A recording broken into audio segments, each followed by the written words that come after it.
All right, here we go with a little bit of some technical difficulties and some scheduling issues. But all right, all you freedom loving boys and girls, welcome to Millstone Monday. I'm your host for tonight in a couple senses. This is over on the Centerline Systems channel. That's where you are if you're watching it. I'm Mark from Centerline. That's Blake from Fog Firearms. Together we make up Millstone. But and Blake and I haven't talked, but tonight is going to be a continuation of the CLS After Dark we did a couple weeks ago. And then, and I'm not throwing Blake under the bus, but we're going to do probably one, maybe two more of these. You know, the 4th of July this year is on a Friday.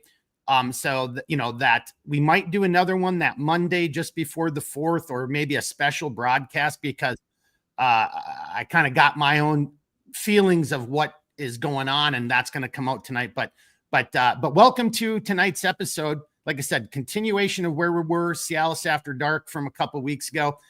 Tonight is kind of like, it's really, I don't want this to sound doom and gloom. We're going to talk about some current events just really briefly, but we really want to focus a little bit more tonight on, okay, well, what do we do? Or do we just put our head in the sand? Do we just start our Glocks? Do we just, tap out, before we're even in the ring? Well, the answer to that is obviously no. So here, let me get Redbeard in here, and then we'll do some brief introductions. But you guys have seen all of us before, but we'll do some brief introductions, and then we're going to jump right into it. I got a little opening monologue, and then we'll turn it over to everybody. Blake, say hi, and then we'll come down to Redbeard, Sentinel of Liberty. How's it going this evening?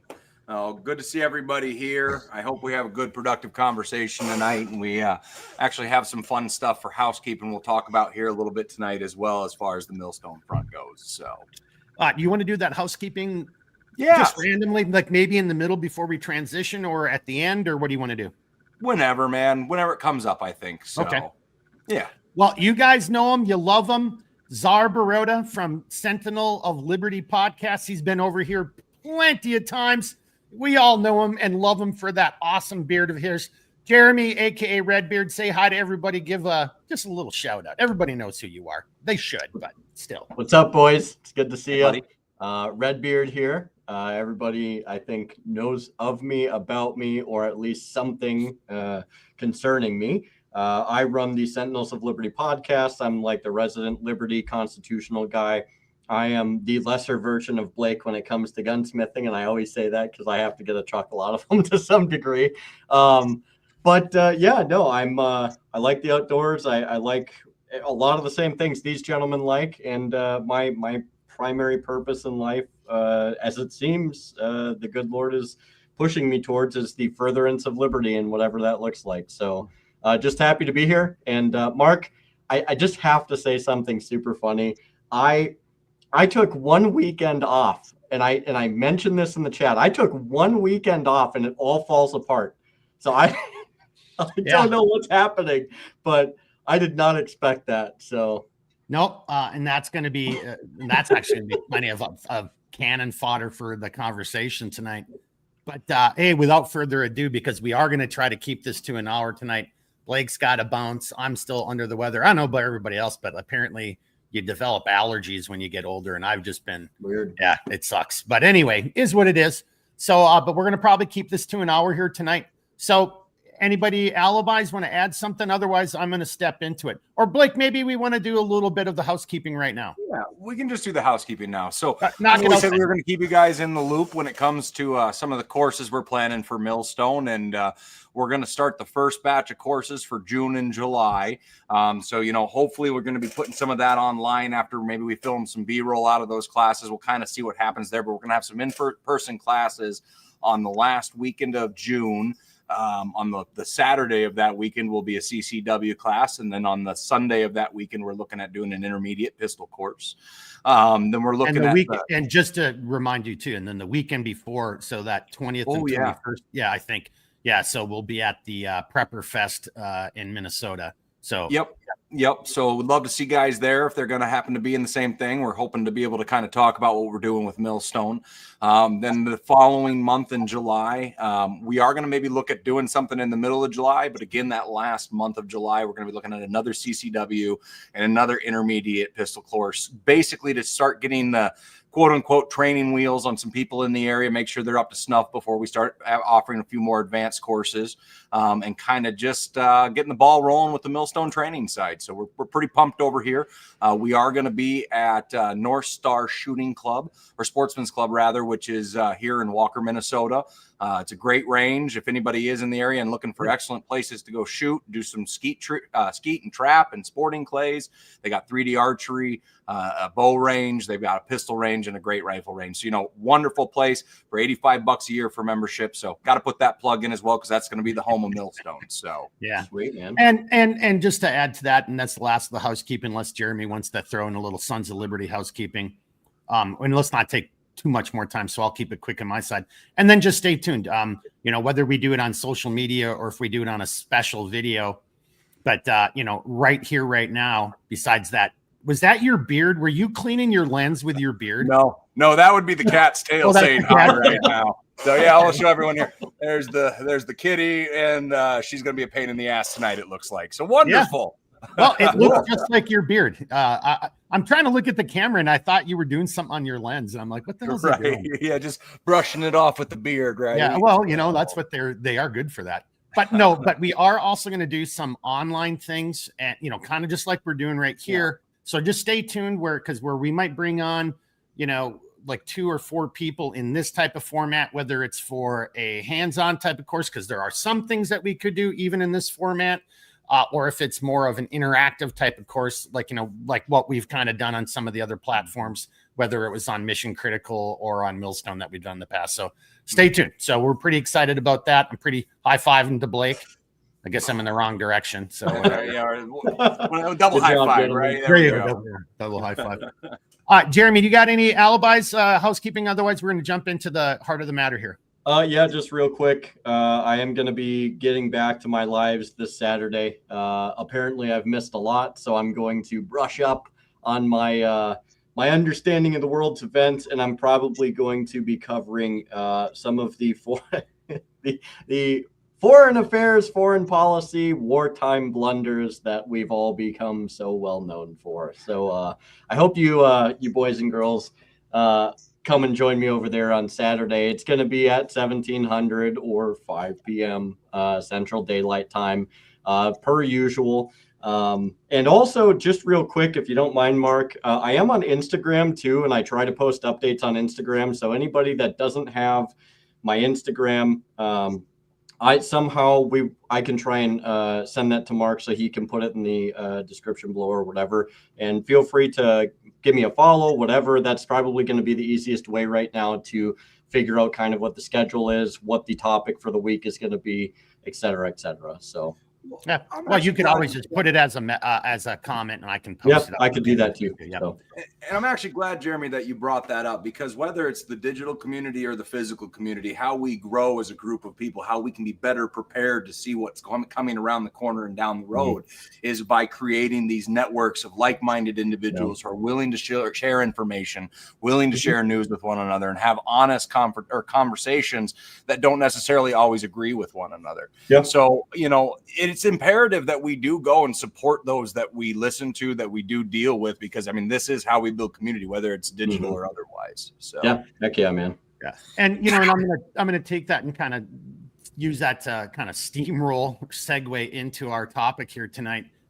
You know, but I think this is going to come up more later on in the conversation, but what the two gentlemen just kind of brought up there, you know, that community is also like, you know, you're like-minded. I'm not just saying that because I have a business or that Blake has a business or Jared, you know, it's not just that, but it's find those places. There are American companies out there that are truly American made, and they're jerks, right? You know, like, so, but there's other great companies out there or great reps, you know, stand by their product, great customer service. So I really am glad you just kind of keyed on that, Blake. And I know we'll bring it up later, but that is part of community right there. It just is, you know, so find your local hardware store. I love mine, Marshall Hardware, best hardware store in the planet, hands down. Well, I would never go to a box store again unless I absolutely had to, you know, but anyway, but on that note, right, community, that's going to be our focus here tonight, but I'm going to start it off, unfortunately, with just one last little, you know, hey, you do you, right? You know, I don't know what to tell you well, I guess maybe here's the more positive way. look, there are people out there who, you know, again, who are either too busy, you know, have a family, 3 kids, you know, a job, you know, whatever it is. I get it, right? Everybody's busy.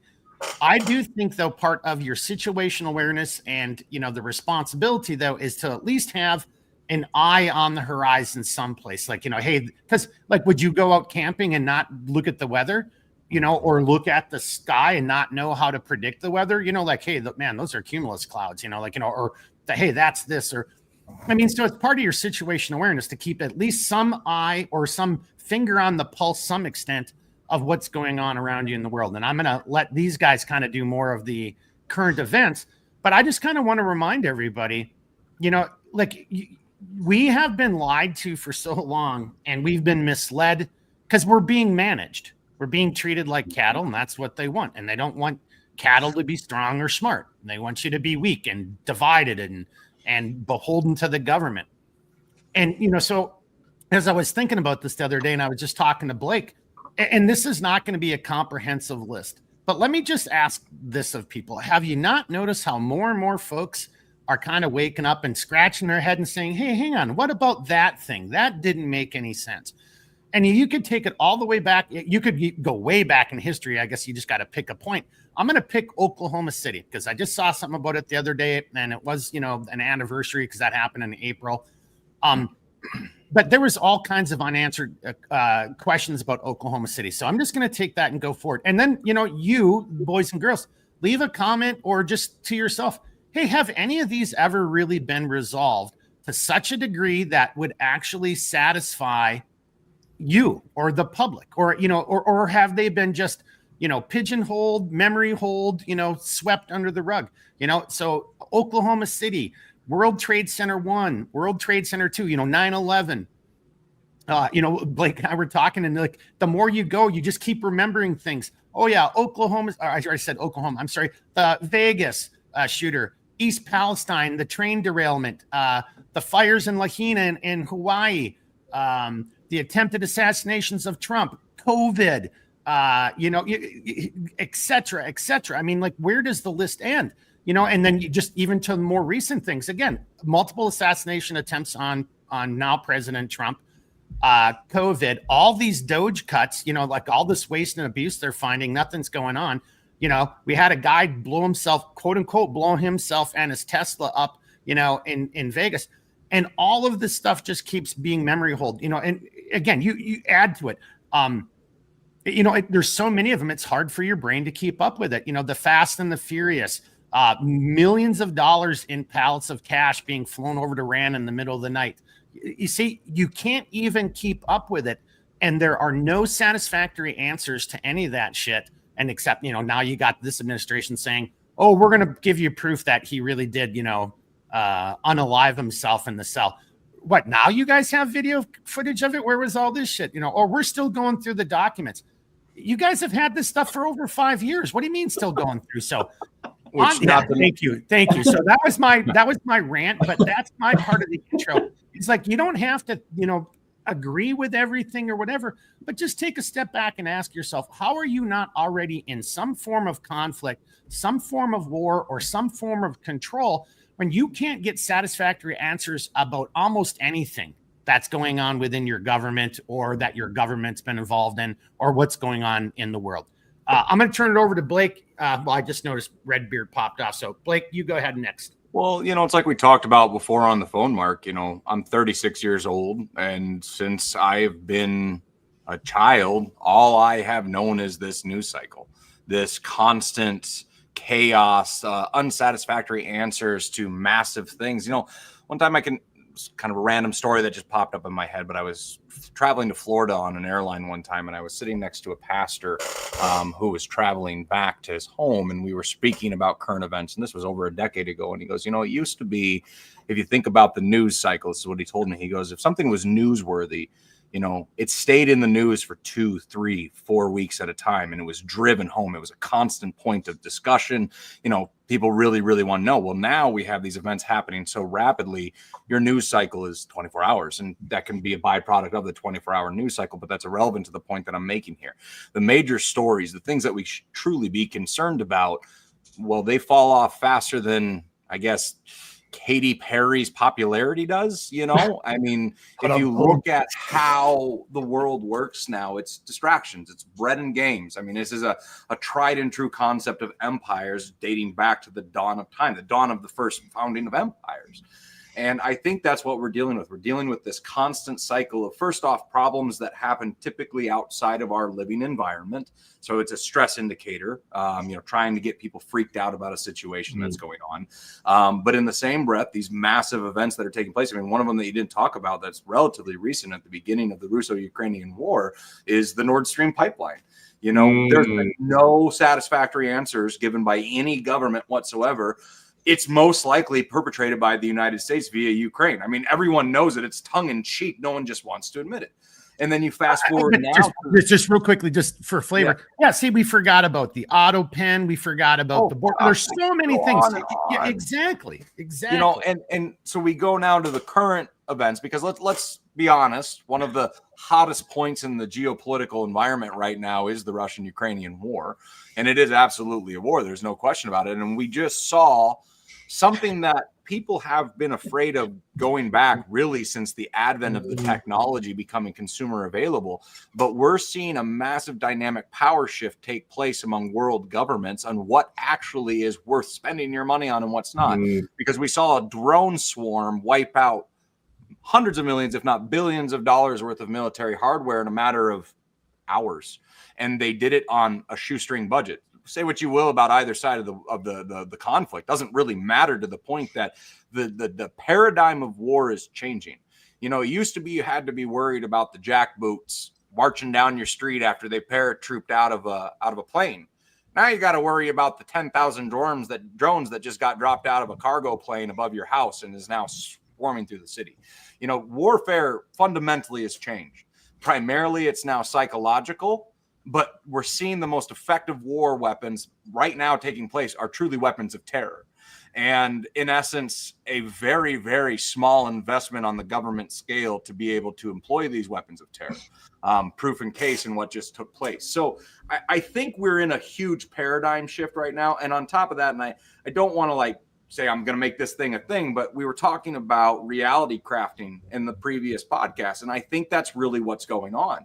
We're seeing people's reality being skewed, curated, and given to them, spoon-fed for what that individual profile needs, at the same time while we're seeing these massive changes in warfare take place. Again, we've talked about it before. You best start believing in cyberpunk dystopias because you're living in one. Well, so asymmetric warfare, I mean, that actually is a not so relatively new thing. I mean, people were talking about it during the advent, like Gulf One precision guided munitions, and then we saw, a lot of asymmetric type of warfare taking place, during Gulf Two and the beginning of the forever wars, both in Iraq and Iran. And, and when drones first started coming out, I really just, knock on wood, I really just hope that, some smart people in our government were ahead of that, because when you're thinking about warfare, you are looking at those asymmetric capabilities, and, great, you're dropping, but now here's where we get into a little bit of the issue, and I'll let either Blake, if you want to respond, or bring it to Redbeard. So we have this dichotomy. You have asymmetric warfare. Hey, I can spend $10,000 on a drone, and they don't cost that much. But just for example, like an AT-4, or some type of missile system, relatively cheap, in the grander scheme of things, $5,000, $50,000, as opposed to a nuclear submarine, or even an M1 tank, right? Which are tens of millions, if not hundreds of millions of dollars. So, where do you fall in? And if you can take that cheaper technology and then use modern technology to make it even more lethal, resilient, and accurate, well, great. That other country can spend all their GDP on all that stuff all day long. All it's going to take, and this is also part of terrorism, terrorists use the keep it simple, stupid philosophy. It isn't about James Bond stuff where you're stealing the nuclear codes and taking control of everybody's missiles or whatever James Bond type of villain. No, it's I'm driving a dump truck down your esplanade, your walkway where there's hundreds of people, or I'm flying in a plane into one of your buildings, or I'm parking a liquid natural gas vehicle outside of, the apartment complex where your soldiers stay. It's always been asymmetric warfare on the terrorist side. We're starting to see that on the peer-to-peer level side as well.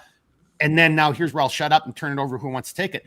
But we're also seeing that asymmetry. So I guess my weird point that if I wrote this in a paper, I would have done better. But part of asymmetric warfare is information warfare. It's what Blake said. It's wearing you down. And we're so able to do that on so many levels because we can determine what you watch, what you listen to, how you're thinking, they can actually start implanting a lot of those types of thoughts on individuals' brain. And that's not made up bullshit. So Jeremy or Blake, whoever wants to jump in on that. Jeremy, you mind if I say one thing and then I'm going to give it over to you real quick? Sure. I want to just roll back talking about asymmetric warfare, not just necessarily being a tool of the terrorist organizations, but, we had one of the most beautiful examples ever that happened between Chad and Libya during the Toyota Wars. This was literally the advent of the technical being used on the battlefield as a primary weapon source. And this is a cheap technology that overthrew a massively larger peer and almost took over Libya in days, because they slapped some guns like a bunch of orcs on trucks and just drove like hell, And so I'm going to propose that with what we've seen now with the drone warfare changing the geopolitical spectrum is, have the Connex trailer wars begun? Is that the next technical? No, that is exactly the point I'm making. So when you get into asymmetric warfare, you're going to look, instead of being all Star Wars and precision guided munitions, you're finding a cheap way. But we really saw that happening not in peer-to-peer conflicts, but through terrorism first. Well, people are going to start learning their lessons. Hey, that was successful. Hey, that was successful. Look what just happened to America. And I got to go back real quickly. Libya. There's another one that no one talks about anymore. Like the bullshit and all the lies about that freaking escapade. But we don't even talk about how we've been shaped. See, again, we're being conditioned. So part of that, Blake, that's all I'm trying to say is, look at the airports, and look at what the hell are they called? Homeland, but the airport. What is it? TSA. Yeah. Look at TSA and look at the body scanners and how did that come about? By the shoe bomber, the underwear bomber, and now we're we're patting down granny, type of thing. And we're all okay with it. And it's just part of what we become used to. And just like the Patriot Act, TSA never went away. Patriot Act never gone away. It's just like taxes in Chicago. Hey, we need to raise taxes for that new, tollway. And then they never let the taxes go, right? Because you just got conditioned to always pay it. So. Right. So I'm not arguing with you, Blake. I'm just trying to say my point. Maybe I didn't do a good enough job, but this was a methodology that we always saw terrorists really employ, right? And now we're seeing nation states actors doing it as well. Yeah. Oh boy. So while you guys were talking, I was actually scribing down a few different notes, and I'm throughout my day, I've tried to kind of get a little bit more up to speed, especially because a lot of people probably know that the Russo-Ukrainian conflagration has kind of been something of interest for me for quite a while. And since a little bit beyond 2014, but I've deep dived into it quite a bit. Now, so there's a couple points that I want to make from the numbers that I've been able to find consistently, put out there.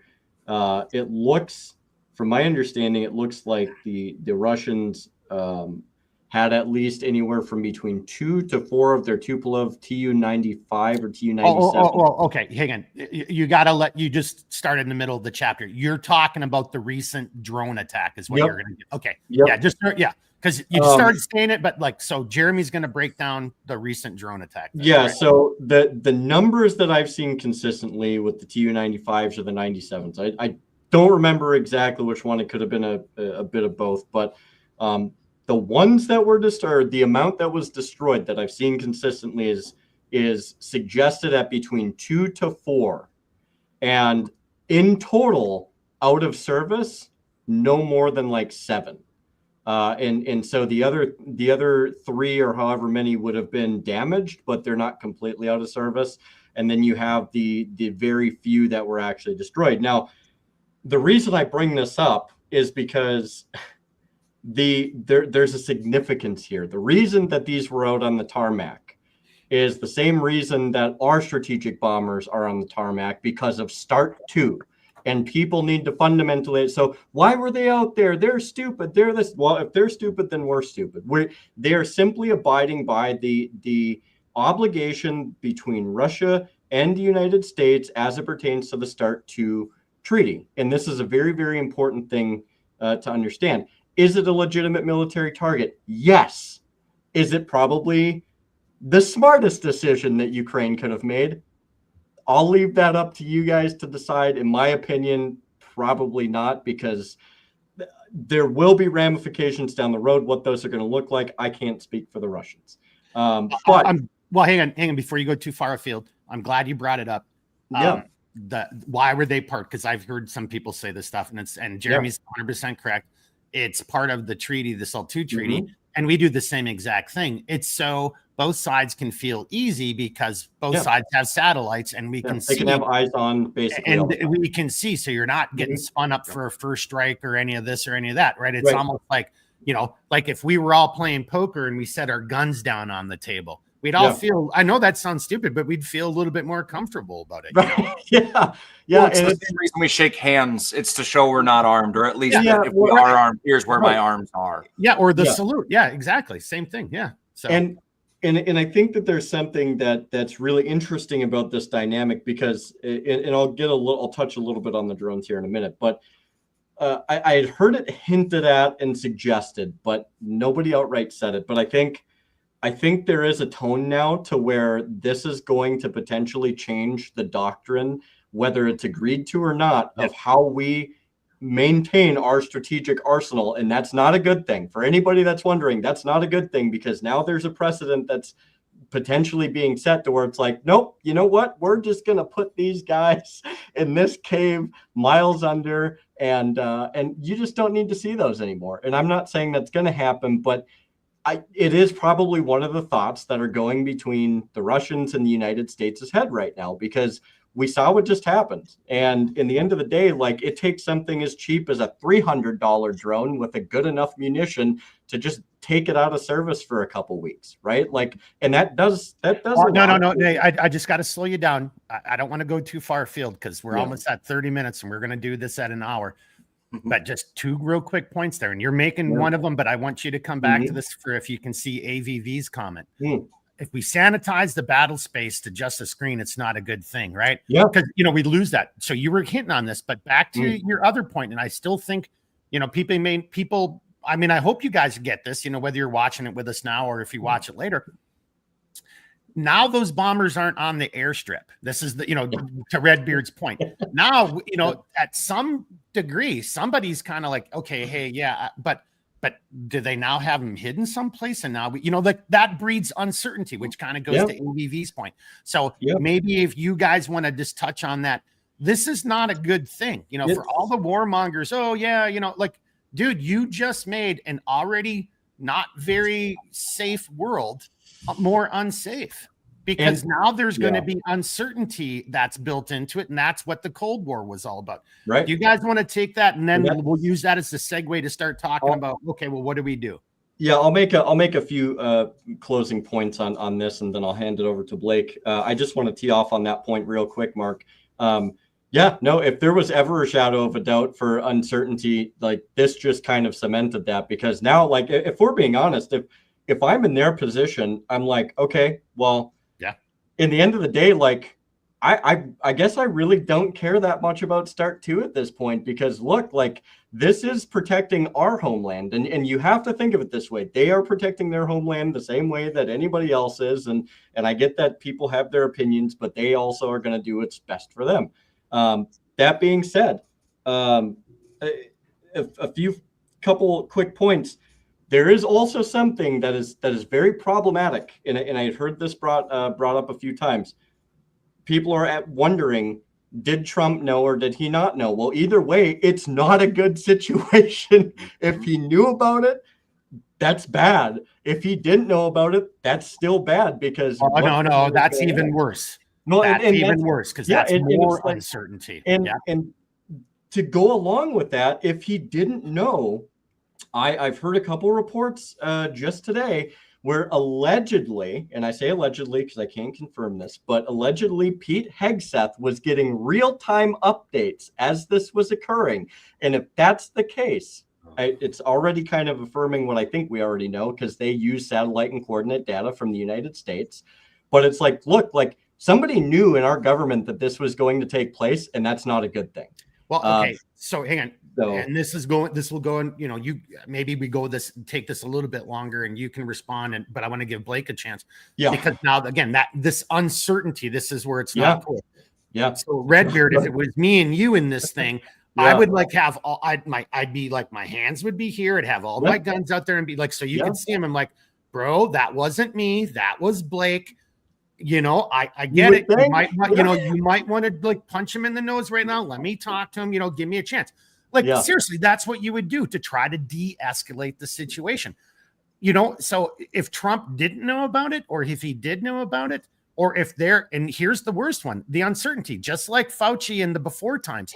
Okay, you got to, in the media that went along with it, how we were all conditioned, like, you got to trust the science. The science. Like, that's not even how science works. We so easily got people to go against what science, how even science works. So what if we have rogue elements, and going back into like some of the other events that we haven't had good closure on? I'm now hearing all kinds of people talking about all kinds of military operations in the past, like even UBL, the Obama, the Osama bin Laden, So now we've got all this distrust and in conflict. What is distrust? Distrust is confusion. It's uncertainty. And what is that going to get you? Trouble. Yeah. All right. But I want to bring it up to Blake. You guys chew on that, finish it where you want. And let's go into what do we do then? Well, and that's right where I wanted to take it. What do we do? So I think we've laid out the case that if the world right now was to be viewed as a comic strip, it would be that elephant dancing on top of the world, trying to balance everything. And it's quite precarious and it could fall over at any second. We are in a situation now, and I saw it earlier today. And again, this is total internet forum nonsense take with the giant truckload of salt that it is. But I've heard that there's some discussion on bases right now that we're raising DEFCON. Like there's some very, very serious concerns about where this goes. If you just think back even a couple weeks ago, Pakistan and India just about had a nuclear show off. Like we were close, like we were real close. And now we've got arguably, because, let's talk about what a proxy war is. We've got the United States and the European Union facing down another massive nuclear power, Russia. So like we're in a precarious time. I don't care what you say. I don't care what side of the aisle you fall on. It's irrelevant at this point. It's a moot point. Stop thinking in these ways. These ways are there to divide us. What is the one reasonable thing that you as an individual can do to better protect your family? Get as prepared as you can, train where you can, learn to grow a freaking garden and can that food, and go talk to your damn neighbors and go talk to your community. Because when the lights go out, whether that's from a solar flare, the pole shift, some bombs falling from the sky, it doesn't matter what the catalyst is that gets this pot to boil over. You've got to be prepared. And the only way to be prepared is small community based in your local environment that at least has a knowledge base and skill sets and the required tools to implement a survival plan. If you don't have that, I'm not saying it as a negative. I'm not saying I'm sorry. Like, it's just simple mathematics. You're done. You're screwed. All right. And hopefully these situations never come to pass. Hopefully we're a bunch of talking heads and some digital screens that you're going to one day go, well, there were idiots.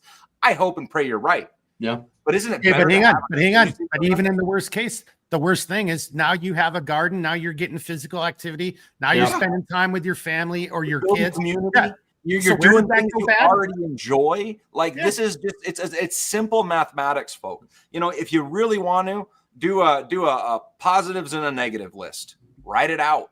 Okay, your biggest negative is maybe the financial burden it would cost to start to set up on things, but you can buy stuff used at garage sales. You can get books on stuff. The internet's free. I don't care what you say. Or you know what? You don't have the internet. There's libraries. Like take some responsibility for yourself and your family and start learning something, anything, because that little difference might make the difference in survival. And I don't genuinely see any other way to square it, unless you've got some billion-dollar cash slush fund that you can pull from and you can make your own dumb and holy smokes, you can do whatever you want. Great. That's awesome. Good for you. The rest of us can't. So what do you do when you have limited assets? Community is the only option you can turn to. Yep. Bringing it back over to Redbeard or back over to you. My kind of final comment on that, or to help change it. There's a lot of people though, Blake, who think they can do it all themselves. And there are some things that you can and you should do yourself. But my point would be, one is not a combat multiplier. 1 times 1, whatever it is still that number, right? Yeah. That's not a combat multiplier. That's all I would say to that. Yeah. 100%. Yeah. 100%. You can't do it on your own. You want to know, like, one of the most important things you can possibly do for the survival of you and your family? Kill your ego. Like, seriously, just leave that shit at the door. It's only going to cause you problems. Like, really, it is. Because the guy across the room from you is going to know, and I'm not saying maybe, guaranteed the guy across the room knows something you don't. And you know something that they don't. But if you can exchange that information, now you both know something new, right? And you've just become even slightly more of a threat, more of a force multiplier, more of a protective mindset. We don't build Rome in a day, right? Like, this is something that's done over generations, all right? We've lost that thinking as Americans and really as the free world in general. We got so fat and bloated off of the wealth of our previous generations that left the damned greatest civilizations and greatest forms of governments that humanity in our broken way have ever come up with. And what did we do? We didn't paint the damn bridges. It wasn't that hard. We had to maintain things. And instead, now we're sitting here at freaking Armageddon and we're trying to go, what do we do? Well, we could have just painted the bridges. We could have just kept the reservoir full of water. We could have just, done shit like that. Yeah. Hey, but before we go too far, because those are some great points. And I just got to, tonight we're not really doing comments, but this is just too good to pass up. And AVV, even though this is digital, the sarcasm was just bouncing off of the Ethernet. So AVV goes, so you're telling me the government isn't coming to save me, Blake? But the government helped us through, the time before time, or I like how somebody's calling it the COVID wars. But right. And then he said sarcasm off, but no, that's a damn good point. But I think that's just another classic example, back into it. I think now more than ever, it doesn't mean we have to be dickheads, but you do have to question everything. And that may have been evil's plan all along. So we don't even have faith in our institutions anymore. But to AVV's point, why would you trust the government? I mean, can you really trust anything that, can you even trust the health industry right now?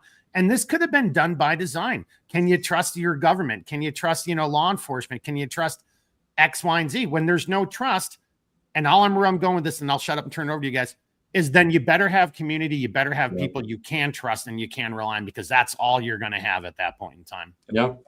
100%. I guess I'll take it here for a minute. I just want to eternalize some of the words that Blake used in my very last episode, where he's just like, you know what? Come down to Blake's Emporium, buy a gun, buy a lot of guns, buy a freaking nuke. I don't know, whatever makes you feel better. I mean, go visit Blake. I personally think that's one of the best things I ever heard, honestly. And if I can, I'm actually going to try and clip your little diatribe at the end, because I was thinking about that. That's fantastic. But get you a gunsmith like Blake in your community, because if not for anything else, you might get some funnies out of it. But seriously, it is 100% like community, and not to kind of go too much into what I talked about in my last episode, but it did talk a lot about community.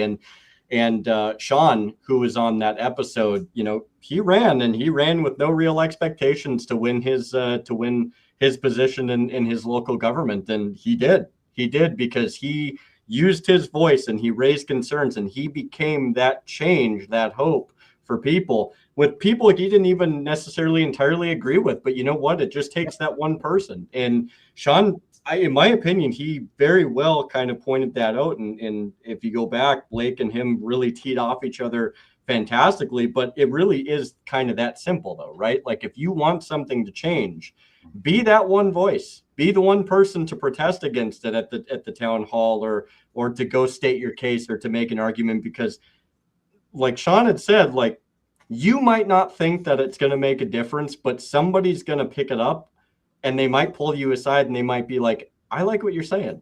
I think you make a lot of sense. And I know a few other people that do too.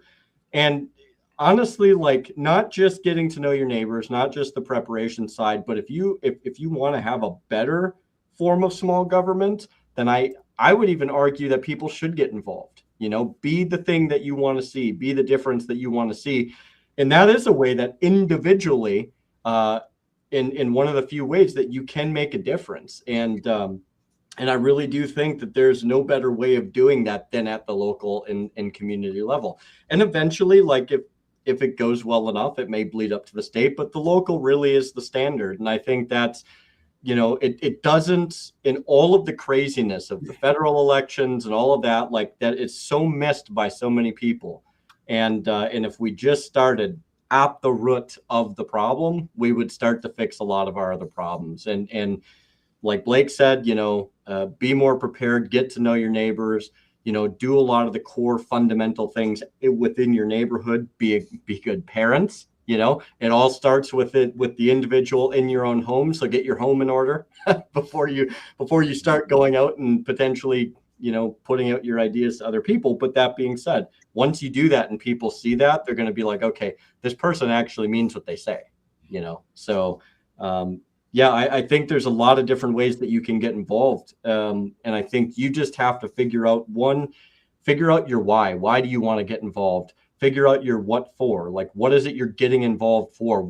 And more importantly, what is it that you're seeking to change, and how are you going to do it? Set up a plan for yourself so that way you can go in as prepared as possible in order to achieve the outcome that you want. And one final thing about preparedness, and I've brought this up before, but the whole notion and the whole game of preparedness is about mitigation. Yeah, preparedness is never going to get rid of the entire problem, but if you can mitigate the problem to make it as simple and as user friendly, I guess, as possible, then the better off you're going to be, dude. Like, yeah, you still might hurt, but you'll hurt a heck of a lot less than your neighbor down the road, and that might even put you in a position to help your neighbor down the road. So that's all I really have to say about that. So here's what we're going to do, boys and girls. We're going to play an audible. We've got Clint in the ready room right now from Nemesis Camo. I'm going to just address something Jeremy said, bring it over to Blake for his responses. And as I do that, I'll bring Clint on, and that's going to be a perfect, once Blake's done, that's going to be kind of our cue for, we're going to start wrapping it up. But something that Redbeard just said, my only, you call it if you want to call it an argument at all, just a different way of looking at what Jeremy's statement was. I think if you're still in the phase of trying to figure out why you want to be prepared or why you should be prepared or self-reliant, you're probably a couple phases behind the 8 ball. The 8 ball may have already run over you a little bit. To me, Jeremy, it's more of like, okay, then now what am I going to do? How can I start going about, how can I go about this and start undertaking this journey? And I don't know if that's a good softball for you, Blake. Like, how do we do this? Because then Clint, I'm going to bring him on, but I think that'll be a great place for Clint's story on something he's doing. And when he told me about this, boys and girls, I don't want to set it up too much, but like, I was like, oh, you got to come on and just tell the story. This is exactly kind of what we're talking about. But Blake, what do you think? Is it really still asking yourself, should I get prepared? Or is it more of like, okay, hang on a second. It's not a matter of why, it's how and what am I doing? That's what I was just going to say. It's not should, it's how. You know, I mean, just for simple fact of natural disasters and things like that, you should be preparing in some way or shape or form.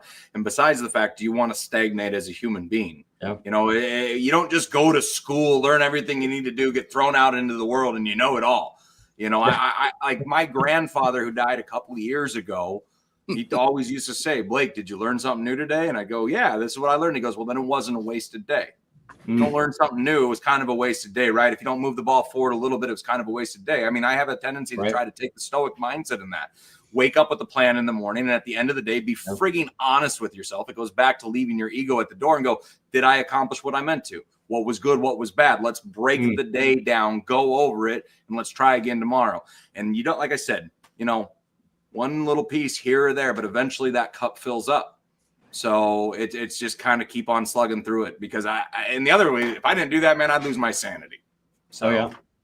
Well, and as we bring it over to Clint, but that's a great point, because this isn't overly complicated, you know, and maybe that's why, you know, some of these videos just don't do as well on ScrewTube or whatever, because we're not making it overly complicated. We're not trying to be like, you know, oh, it's got to be about CQB and sexy, because it really isn't. You know, it's about these basic fundamental things. And just to that note, and I guess maybe that kind of compelled me just to make that statement.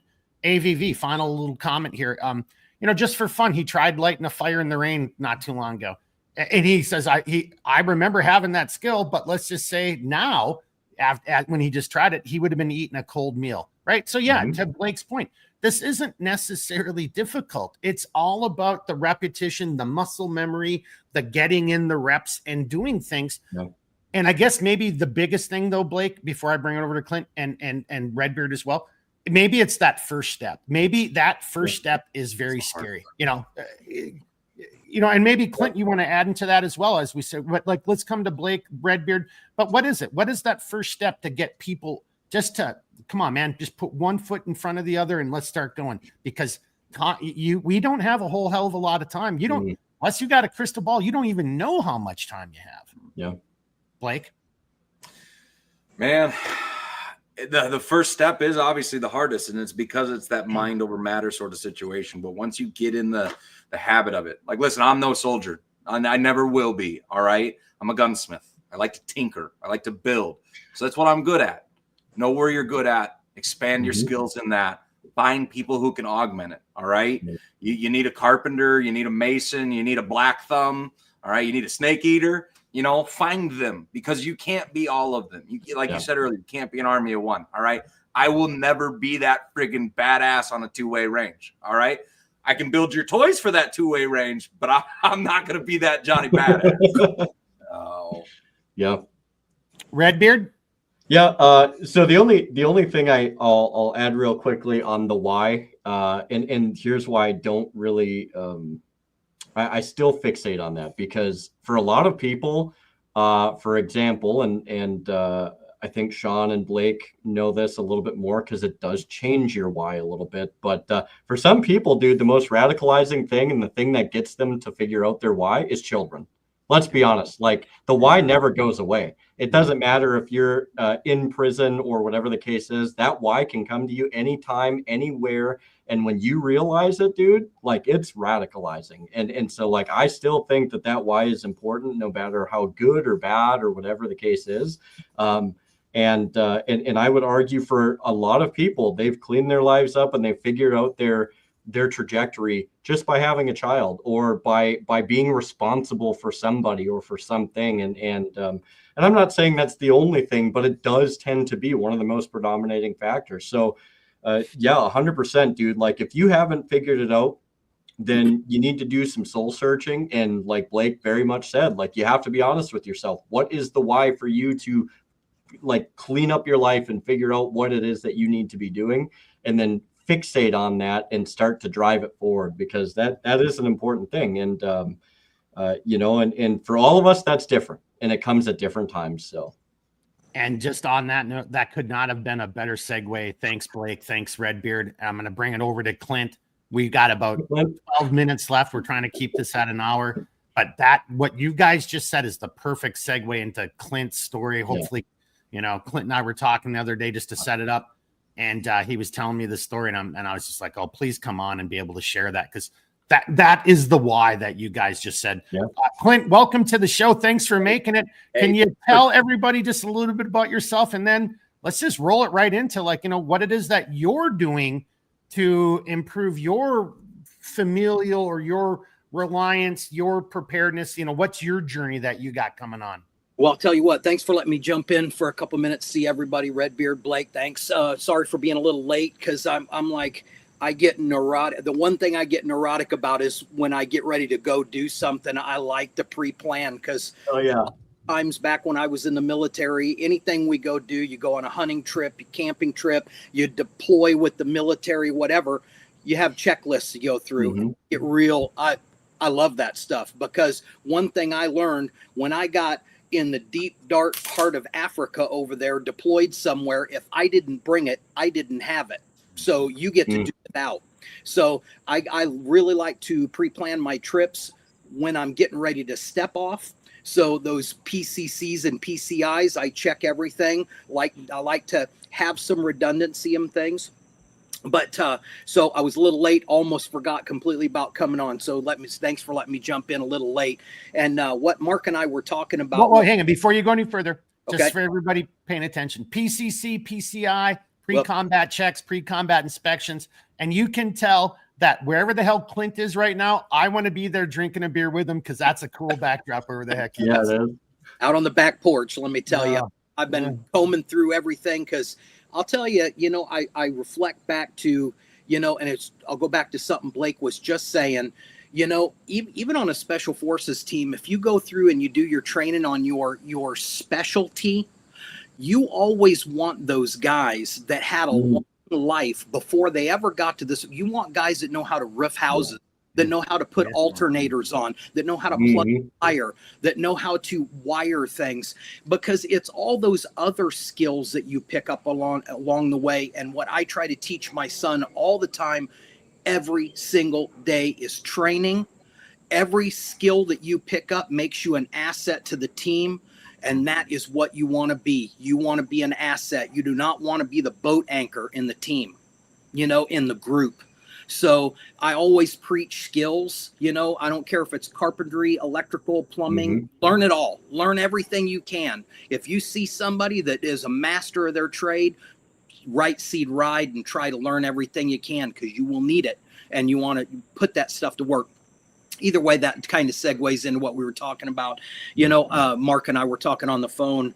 We went through the whole school year, my daughter and my son's older, so he's doing his thing. But, my daughter, I want her to be exactly that. I want her to learn things. I want her to this trip. One of the things I talked to her, we're getting ready to take a big, long trip. And you look back to the way the pioneers or people moved across the United States and how long it took. In 2 days, you can drive across the United States just about, but it used to be, before you stepped off, you had to have everything you could possibly need. And that's what we do. And that's pretty much what I'm teaching my daughter. When we load up the truck, load up the trailer, and we get ready to roll, you've checked everything, because you want to put yourself in the best position you can be while you're out on the move. I like to plan, but I also like to do it without any planning. I want to go out on the road, and I'm not picking the exact route. I want to go somewhere different, but I want my daughter to sit there and show me where we're at on the atlas. Where are we at? What town are we leaving? What highway are on? Where's the mile marker? What is a mile marker? How to read the signs, and start teaching her those things that I didn't really learn until I was a little bit older. It's like, wow, I didn't know that's, there were mile markers out here, and you know exactly what all the signs and colors and everything mean on the signs, and how to navigate off a map, off an atlas, not a GPS. So, and it's getting out there and being able to kind of think on your feet, get out there and travel through cities, see these cities. And that's what I was pretty much planning on doing with my daughter, because men and women have a very different role, and we know that.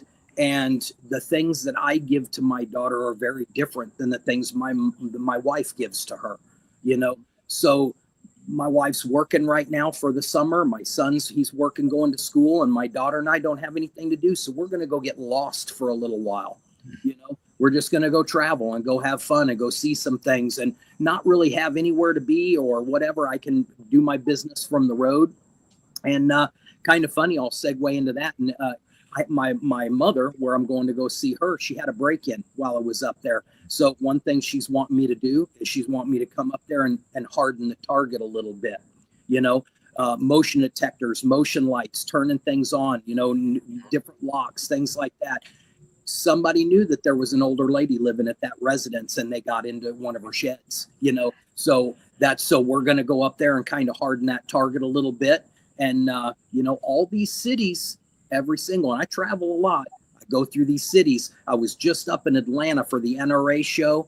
Holy smokes, the whole downtown area, there's tents everywhere, there's vagrants all over the place. I mean, far worse than I've ever seen it before. And it's like that in every city. And you drive through St. Louis, you go through Memphis, I swear it's like Mogadishu up in that place. You drive through there, you want to get through there and get out the other side as quick as possible. Because these cities have gotten real bad. But you want to get out there and be able to move around. And I want to show my daughter how to do it safely. Pre-plan before you drive into that city. You got a full tank of gas so you can slingshot around the sun. Yeah. And I want you to keep going that story, but that was not a part of it. But that's a great point. And I just want to have Blake here. What was this, Blake? It was 5 years ago. It was during the frickin' BLM riots, and you and your dad were down. So, but Clint, to your same point, we were having this same conversation 5 years ago about, okay, you guys, they were down in the southern part of the, trying to, we were in Atlanta. Yeah. And we were having the same exact conversations, and you're absolutely right. And this is why I love your story. Most people don't understand. Well, what's the difference between, what do you mean, 35 and 94?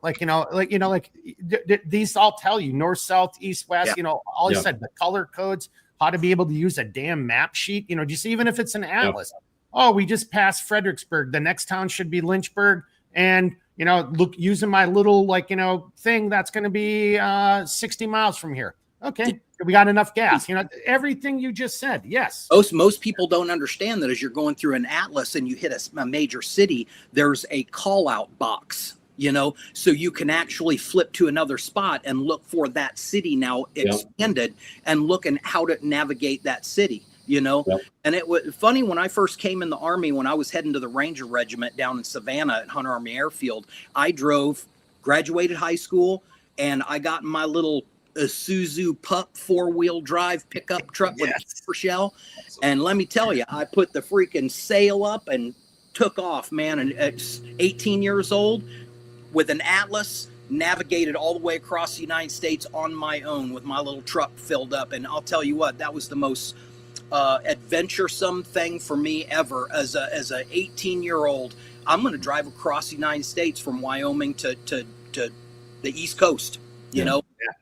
So those things, getting out there and moving around and explaining, why am I stopping at this gas station and that gas station? And, these things, that how to stay safe. Yeah. Big important lessons mainly for a female. My daughter's 11. She's smart as a whip, but she's learning all kinds of stuff. And I'm not going to waste the summer. I'm going to get her out there, and we're going to move around and go do some, go do some rappelling, go do some shooting. Of course, we're going to be doing some photography and doing some camo photos and stuff like that. Get up in the hills. So she's going to have a blast. I'm going to have a blast, but she's going to be learning a lot.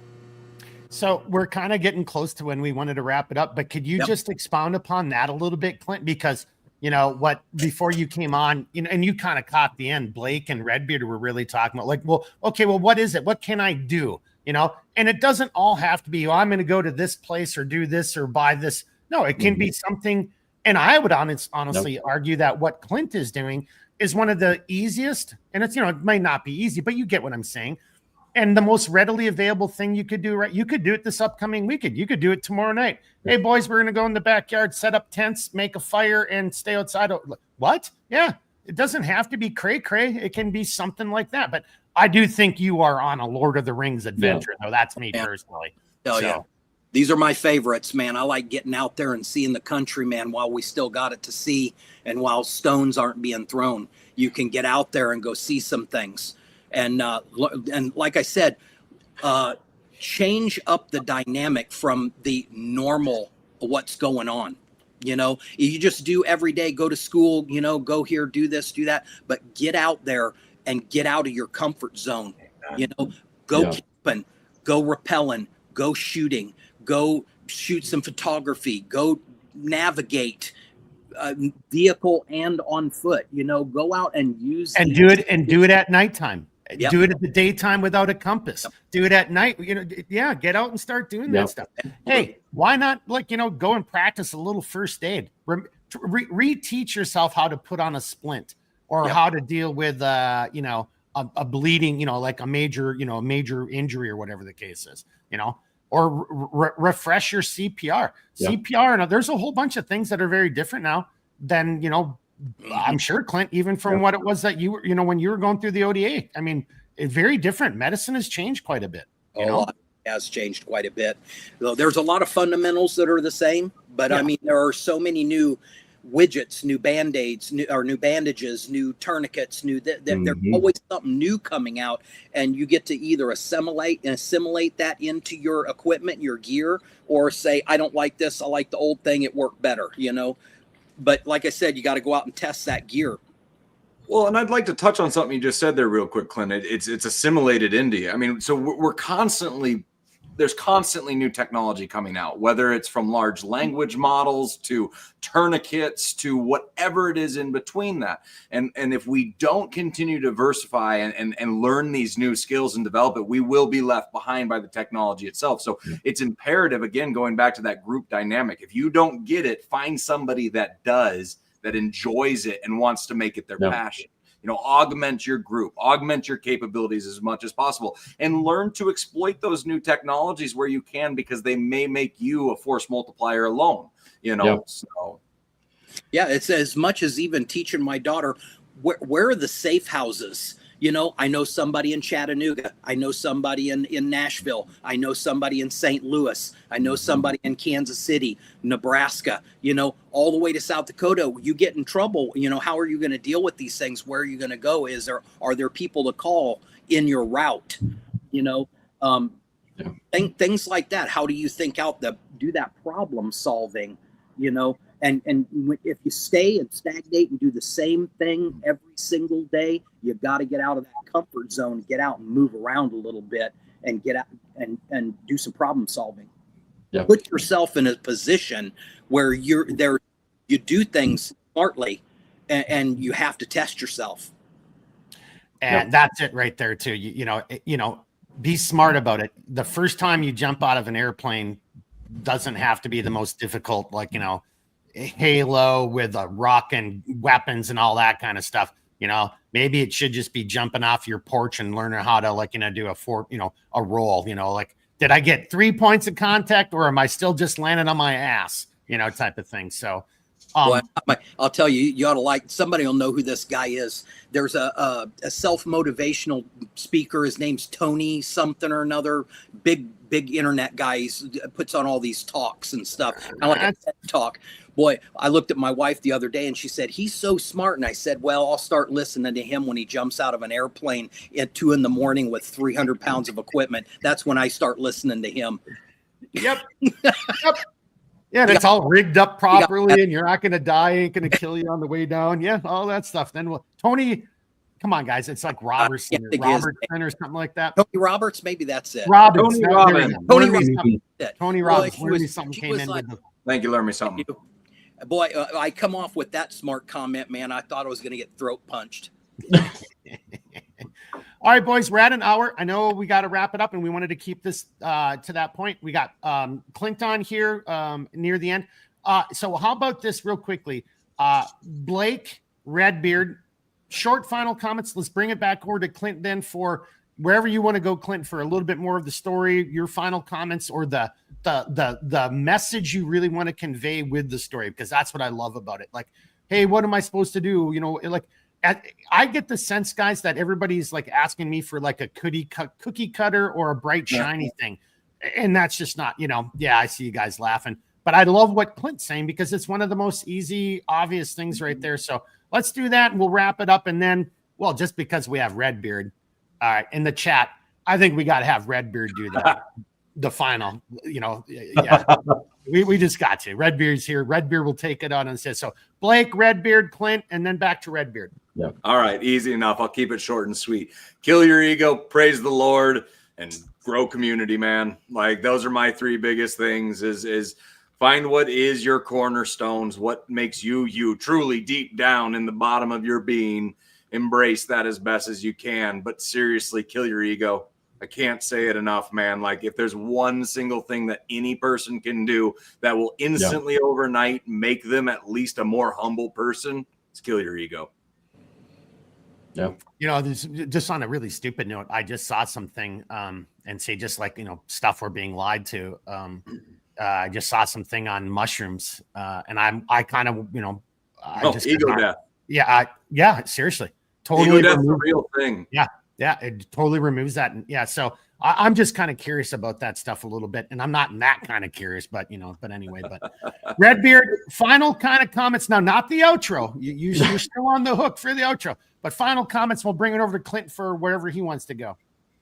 Yeah, no, I guess you know, I have to basically double on what Blake said, because he I think me and Blake think a lot along the same lines, and I as I think we all do, and you know, and you know, again, like it's so important in the realm of like everything that we talk about almost all the time, because it always comes back to community and preparedness and, you know, mitigation of chaos and all of these different things. But there is kind of like a hierarchy of different things, to where it's like you have to kind of figure out, you know, what your why is. And then once you figure out what your why is, then, you know, is your house in order? If your house isn't in order, get your house in order. Then once your house is in order, then figure out, you know, what your next steps are in your neighborhood, with your friends, with your family, with your community, and then build up from there. And you know, again, like,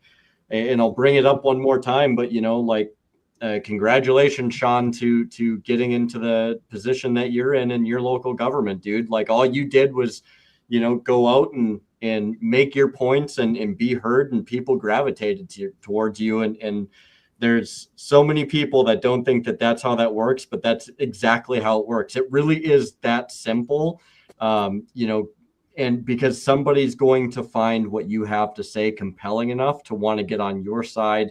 And who knows, you might be sitting on the city council and actually make a difference in a place that you've lived your entire life. And you know, to me, that would be very gratifying, I think, for a lot of people. But it has to start like with you. Figure out where you're at, figure out what you're trying to do, and then from there you can push that ball forward and make the biggest difference that you can.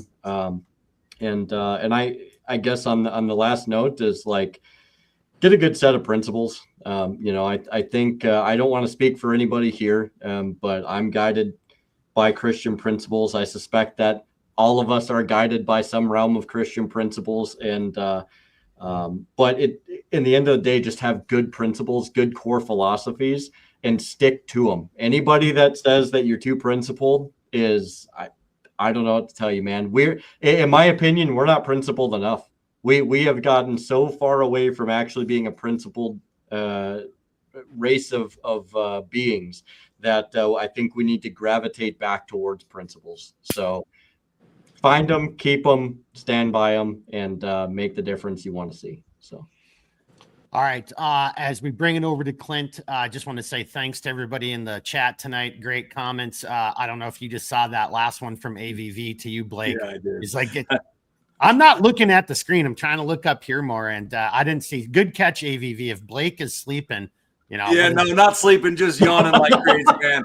My little over 1-year-old's been cutting a molar for about a month now, and it's been coming through, man. Yeah, every time I talk to Blake, it's just like, and the damn thing isn't out yet, you know. So, all right, but seriously, thanks everybody for the comments there in the live, the chat tonight. Leave a comment on the video, even if you were watching it live. Please go back and give it a like, and maybe leave a comment there. Back into the things that we just even forgot to mention, like censorship. It's a real thing, like no one even and nowadays if you bring it up, people are like, oh, you just whiny little, whatever. It's like, look around you, man. There's only 4 companies that own all the newspapers and news stations. It's the same on YouTube and all this other kind of stuff. Censorship, suppression, it's real. They don't want us talking. So if you're watching this, you are the resistance. Jeremy and I used to say that all the time. So get out there and Let's start doing it. Now let's bring it back over to Clint. Then we'll come back to Jeremy for Flames of Liberty.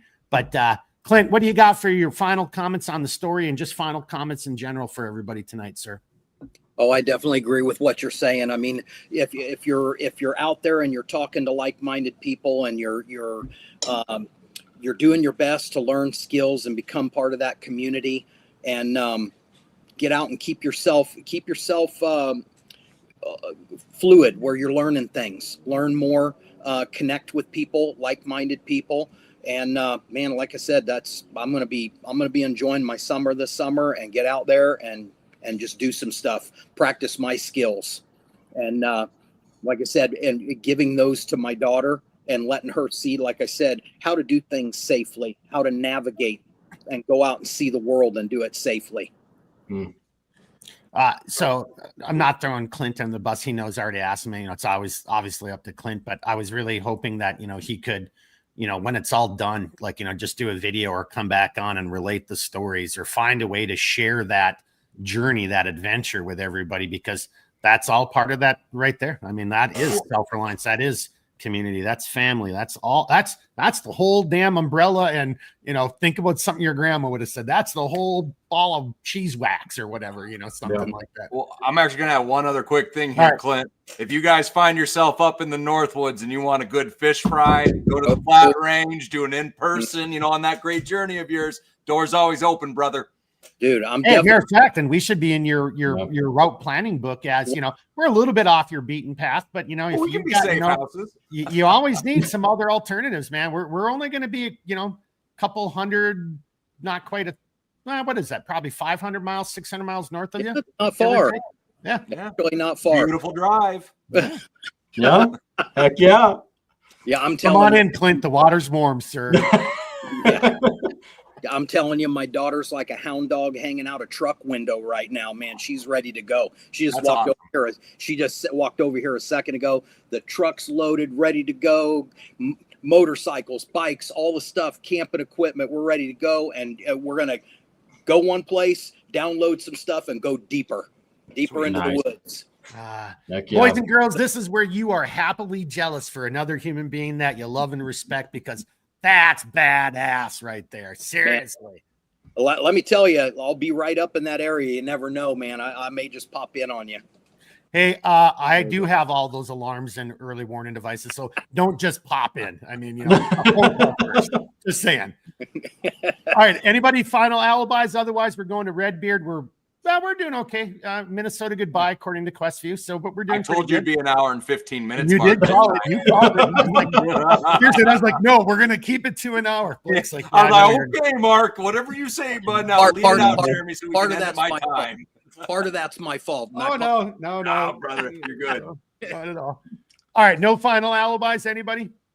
I'll do one shameless plug here before I get into it, if you're okay with that, Mark. If you're plugging Sentinels of Liberty, we've already done that. Yeah. Well, I'm going to double tap it, because one time. Right, double tap it. All right. Hey, hang on. Here we go. But then you're in the driver's seat. So double tap it and then just go right into Flames of Liberty.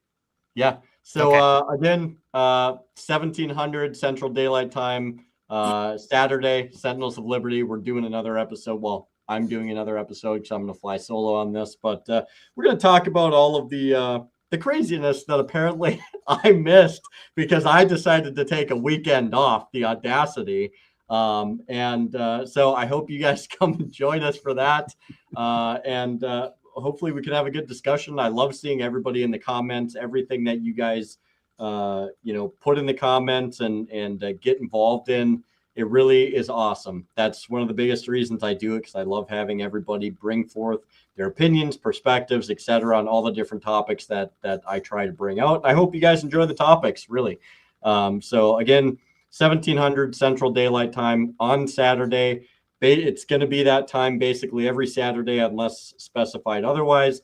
And I will also drop my Instagram page on in the comments too, so you guys can get better updates versus having to always hear it via video. So, and that'll give you an idea too of the topics that I'll be discussing and the potential guests that I'll be having on, so you guys can stay up to date on that. So if you do have questions for any of the guests that I do have on, you know who it is, and you know the types of questions that they might be able to answer. So that being said, that's all I got for that. I hope to see you all there. And look, Hey, Blake, should we send him a bill for that? Like he didn't pay for that promo. That was like an easy 2-minute promo plug. Yeah, I'd say that'll be Hey, something. somebody leave a for, comment on the video if you watch this. Like, what should Jeremy have to pay us for that selfish plug right there? You know, I'd say he's got to come and teach a class for Millstone. Okay, all right. Fine, I'll be your constitutional guy then, I guess. Hey, you twisted my arm. Jeez. All right, Redbeard. Clint, right. just before we say goodbye, thank you again for coming on. Yeah, Really thanks, appreciate Clint. it. I know, boys and girls, I mean, you're taking Great off in to the see morning, you. right, Clint? Oh yeah. Yeah. Awesome. So he's super Travel busy. So safe. let's just all take our hats off. Thanks to Clint. You know, I appreciate it. taking some time out to come over here. All right, Redbeard. Yeah. All right. The flame of liberty shall not and will not ever be extinguished so long as there are good people willing to support and defend it. And that means each and every one of you. So everything that you guys do, always take liberty in your hearts, be principled, be good to each other, and, get your homes in order. Treat each other with a little bit of empathy and respect, and learn things. Get out there and learn things. Accrue a new skill. It doesn't matter. You don't have to be the best at that skill. You don't have to be the highest tier in a skill set, but just get out there and try and learn, and don't be afraid to fail, man, because it's all part of the process. And then find somebody that knows it a little bit better than you and learn from those people. So if we're going to advance liberty, we've got to be involved in whatever that looks like for you, whether it's getting out there and teaching people, whether it is getting involved in your local government, whether it is even setting up like a sharecrop farm between you and your neighbors, whatever that looks like, however you want to get involved in furthering liberty, you have to get out there and do it in some way. Talking about these things are great, but in the end of the day, we have to take what we feel, what we talk about, and put it into action. So that being said, thank you for coming and joining us this evening, and I hope to see you guys all on the next one. Well, no, you want to see everybody on Saturday. Our next one's not yeah. going to be until July. Well, we want to see them whatever the next one looks like. Yeah, So right. Yeah, whatever, you know. Yeah. Hey, give Jeremy a shout. Seriously. Great podcast. I missed that last one. I had family stuff going on, speaking of community and stuff, but that's going to be, I have to start cutting material tomorrow. So I'll be listening to that because I want to hear Blake and your buddy just totally geek out. You know, I'm kind of looking forward to it that. was 3.5 hours of darn near schizo rants. I Yeah. feel I got lost at one point, and I'm like, I don't even know what we're talking about anymore. Oh, you want to see real schizo, man? Maybe one of these days I'll take the chains off. So. Oh, dude, I hope you do. All right. We're into the Minnesota goodbye at that point. All So right. thanks everybody again for watching live. Thanks to thanks to Clint. He's taken off in the morning, Yeah, you know, thanks, and buddy. very busy. Really appreciate you coming on, Clint, as always. Redbeard, thanks for coming on as well. Always a pleasure seeing you, giving you a hard time, sir. If you guys got questions for any of the four of us knuckleheads, you know, leave a comment. We're all pretty good at that, or just reach out. We'll do the best we can to help you out. Blake and I will figure out when we're going to do. Not sure if it's going to be in a CLS after dark or a Millstone, but we're going to do one more episode prior to the 4th of July. Kind of just maybe wrapping this up. And, you know, that's my own little freak right there. It's like, if we don't do something between now and Independence Day, then are we even really independent anymore? So I don't know. Final alibis, anybody? Godspeed. I hope you guys travel well, Clint. Thank I you hope it's so a much. great time, and we're having may the fun. wind be at your back. So Definitely going to have a blast. Long trip and be gone for, I don't know, maybe a month, maybe 2. Yes. I haven't those are the decided best yet. answers. Did we just hear your daughter say 2? Yeah. Somebody said 2. Hi. Nice. Have fun. Have a great time. What an adventure. That is so awesome. All right, boys and girls, I hope you each and every day treat it as an adventure, because that's what it is. We're on this adventure of life. Thanks for watching tonight. Leave comments, reach out, maybe even just like tell us what you want us to talk about the next time. But we're going to have one more of these between now and the 4th. And then after the 4th, as you already heard, Blake and I, we're moving forward with Millstone. We already got some hands-on training stuff that we're going to be coordinating. Stay tuned. We'll be looking at doing some online stuff. But then I think Blake and I will figure this out. But I think after the 4th, we'll get the Millstone channel back up and running on a full-time basis at that point. So just stay I tuned. think so too. Yeah. All right. Love you guys. Really appreciate everybody. Thank you so much again. Hats off to Clint and to Jeremy for coming on. Everybody have a great day. And you know the deal. Keep thinking, keep moving, never quit. We'll see you guys on the next one. All right, everybody. Take care. God bless. Woo! Yo.